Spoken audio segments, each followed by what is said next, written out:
Sa mga gustong magpa-change ng color sa kanilang motor ngayong 2026, ano nga ba yung mga requirements at ano yung mga process, kaya subaybayan nyo yung ating vlog.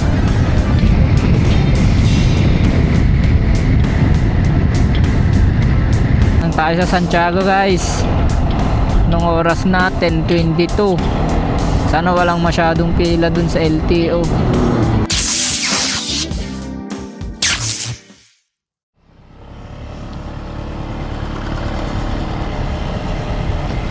Hello guys, good morning. Welcome back sa ating panibagong vlog. For today's video guys,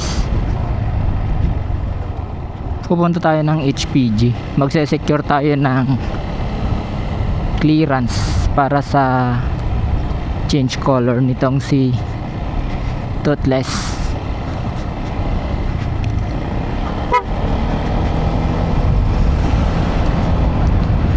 White Toothless.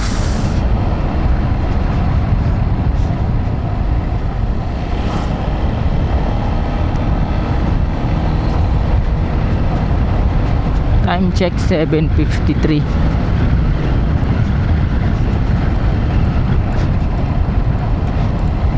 7:53 AM.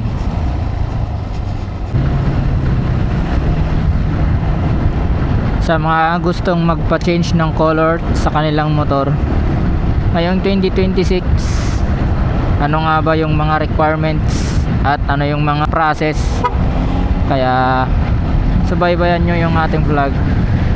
Himay-himayin natin yung mga requirements na prepare ko, mga documents na kailangan.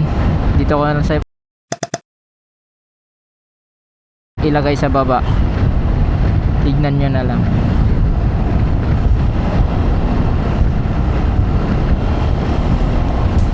Madali lang ba magpa-change color ng motor o sasakyan?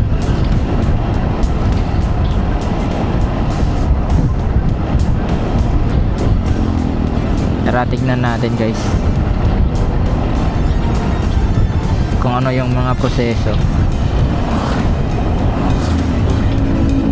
Pero na-try na natin yung magpa-change ng ownership. Kumbaga yung motor ay nakapangalan na sa atin ngayon. Siguro magkapareho lang sila ng process or hindi sila nagkakalayo.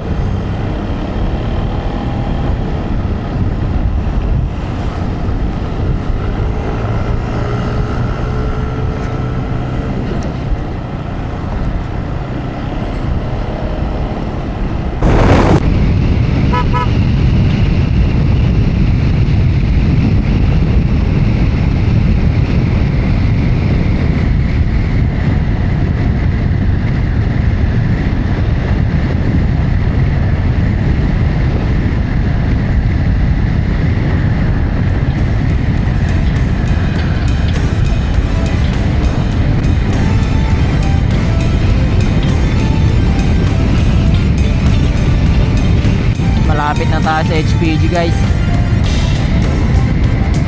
Sana wala masyadong pila para matapos tayo kagad dito. Biyahe pa tayo ng Candon LTO.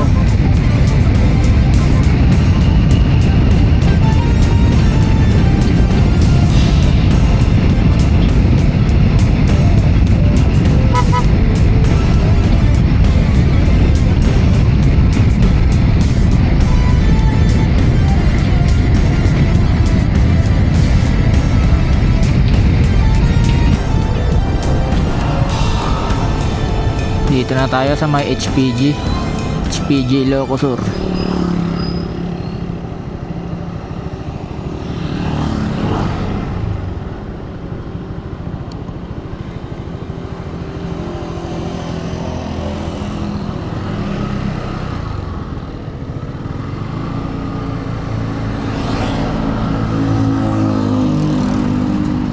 Dito lang yan sa Bantay, Bulag Bantay, Ilocos Sur.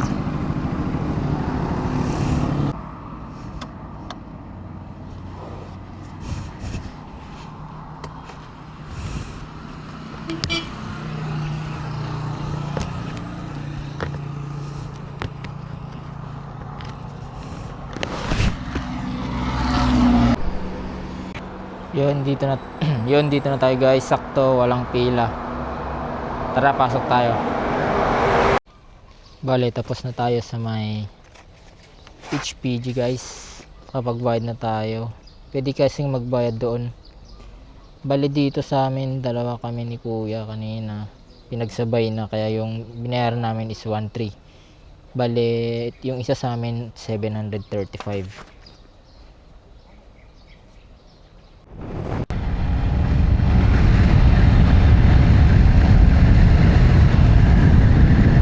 Yun, tapos na tayo sa may HPG guys. Nag-cover yan ng konti kasi yung nakalagay sa change color nya is multicolor, which is hindi na raw tinatanggap sa LTO ngayon yun. Dati meron pero ngayon wala na. Kaya ang ginawa ko, nakiusap na lang ako sa may Soko, yung nag-stencil, na pagawan na lang ng document sa Soko,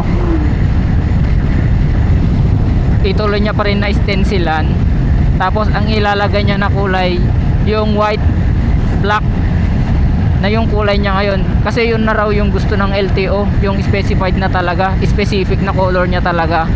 Wala na yung multicolor. Buti na lang pumayag.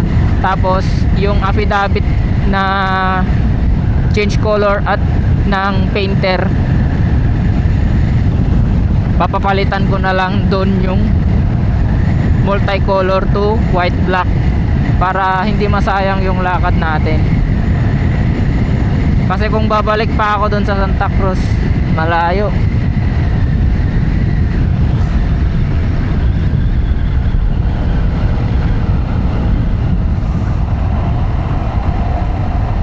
Magpapapirma ulit sa pintor, Santa Cruz yun. Kaya nakiusap na lang ako. Buti na lang mabait si sir. Bawal kasing mag video, kaya hindi ko nakuhanan ng video yung pag stencil.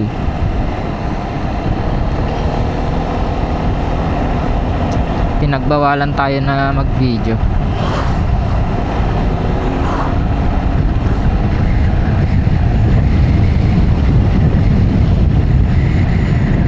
Biyahe na tayo ngayon papunta sa Candon LTO.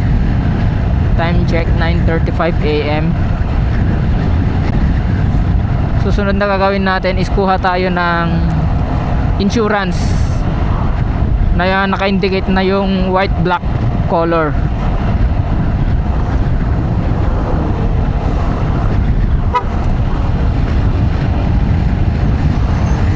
Let's go. Malayo-layo pa yung biyahe natin.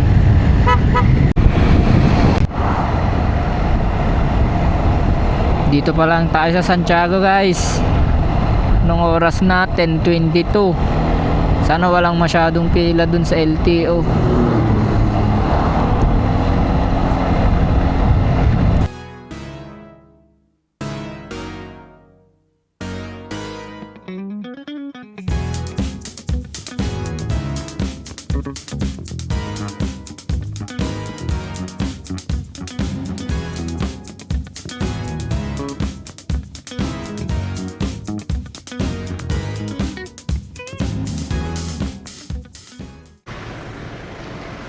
Bale, dito na tayo guys sa may Santa Cruz. Wrong timing yung punta natin sa LTO guys, kasi wala yung magpipirma sa bagong CR nya. Kaya babalik ako sa Monday. May seminar kasi yung hepe nila. Bale, hanggang Friday raw yung seminar, kaya Monday na tayo makakabalik. Sayang hindi natin natapos ngayong araw. Pero at least nakuha na natin yung HPG clearance, kaya konti na lang yung ilalakad natin sa susunod. Date na lang kayo, i-update ko na lang kayo guys pag natapos na natin yung process. Bale ngayon magpapaka-car wash na lang muna or motor wash na lang muna tayo.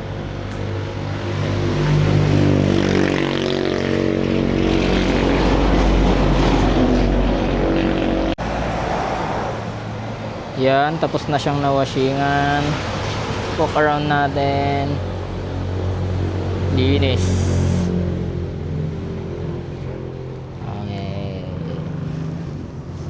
Hindi pa tayo naka flat box kaya hindi pa kita to. Nagpalit na tayo ng nagtanggal tayo ng cover at nagpalit tayo ng airbrush. Naka airbrush na crankcase. Then CNC kulay cover.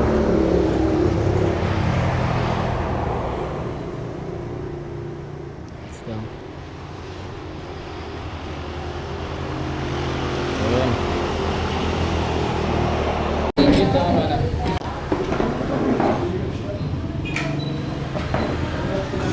Yan. Kain tayo guys bago tayo umuwi ng bahay.